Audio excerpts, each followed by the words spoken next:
Samuel, Samuel, despiértate. Hay mucho que... La historia del llamamiento de Samuel en 1 Samuel, capítulo 3, parece haber quedado reservada para la enseñanza a la niñez. Pero si la reducimos a eso, con lo importante que es, no somos fieles al mensaje de la Escritura. Es una historia esta para todos, también para jóvenes, adultos y mayores. Tenemos que rescatar a Samuel de la clase de párvulos. Esto es más que una bella historia porque marca un cambio de época, la transición de una teocracia a una monarquía, de un grupo suelto de tribus a una nación, de un sacerdote a un rey. También es acerca del carácter y del rol profético en Israel. Dios, salvo alguna excepción, no hablará de manera directa con el monarca, sino que lo hará por medio de sus profetas. El capítulo 3 comienza resaltando la juventud de Samuel, su tarea delante de Dios y de Elí, quien es su guía y mentor. Al contexto de crisis nacional ya visto se le agrega una descripción estremecedora.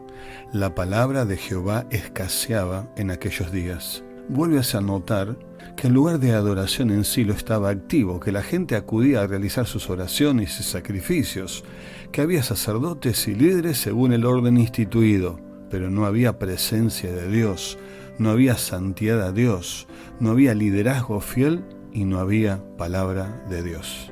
Mientras tanto, notemos que el joven Samuel dormía en el templo. Entonces escuchó una voz que lo llama por su nombre.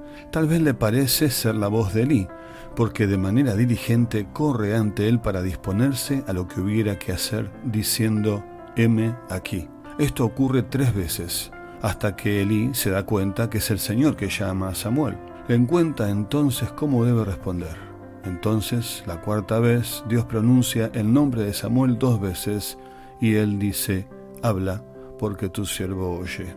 Sin duda que Dios no estaba callado en ese tiempo. La escasez de la palabra tenía que ver con la escasez de personas preparadas para escuchar a Dios y hacer lo que Él dijera.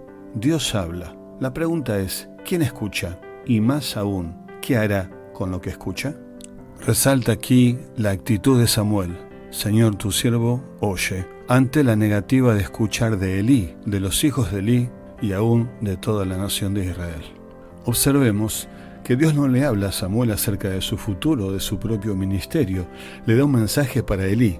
Esto confirma lo que Dios ya le había dicho al sacerdote por su palabra que sus hijos desobedecen a hacer lo que hacían con los sacrificios y vivir vidas sin santidad. Dios le había hablado a Elí también por medio de su propia conciencia, seguramente, y por medio del pueblo, y finalmente por medio de otra persona, como vimos en el capítulo 2, 27 al 34. En este sentido, la profecía tiene que ver más como confirmación de lo que Dios ya ha dicho que como una nueva información o revelación. También se destaca aquí que Dios habla de varias maneras antes de ejecutar su juicio.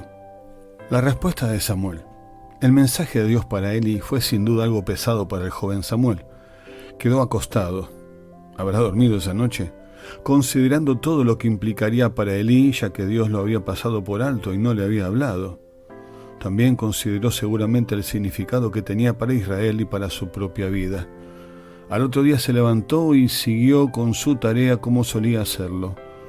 En su respuesta, destaquemos que, en primer lugar, no tuvo ansiedad de asumir el liderazgo ni orgullo.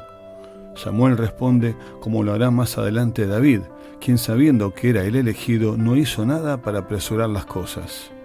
En segundo lugar, Samuel tuvo respeto y compasión al dar un mensaje de juicio contra Elí, cosa que hizo recién luego de que Elí se lo exigiera. Y en tercer lugar, Samuel no redujo ni omitió nada del mensaje. Como fiel mensajero, dijo todo lo que tenía que decir. Antes de seguir reflexionando en el capítulo 3, te propongo hacer una pausa aquí hasta nuestro próximo encuentro y pensar, ¿qué lugar tiene la palabra de Dios? ¿Qué tan fiel somos a dar el mensaje completo que Dios nos pide? ¿Cómo somos nosotros para obedecer esa palabra? ¿Y cómo esperamos el tiempo de Dios para que Él haga aquello que ha prometido? Preguntas para pensar. Hasta la próxima.